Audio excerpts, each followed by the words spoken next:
Magandang tanghali guys, yan ang menu ko ngayon ay gisadong gulay. Yan, gisadong repolyo. Parang semi-pakbit lang po siya. Nilagyan ko ng, haluan ko ng atay ng manok. Yan ang sahog yan, atay ng manok, ayan para malasa.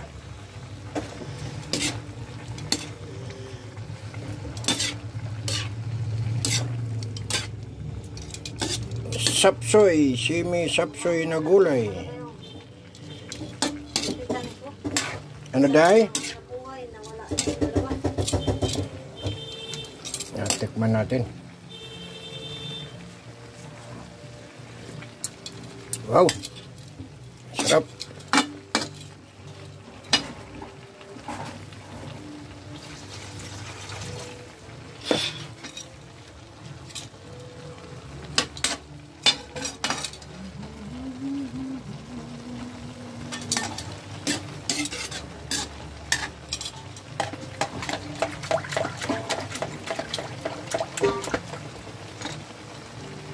Thank you for watching mga idol. Yan ang ulam namin pang lunch.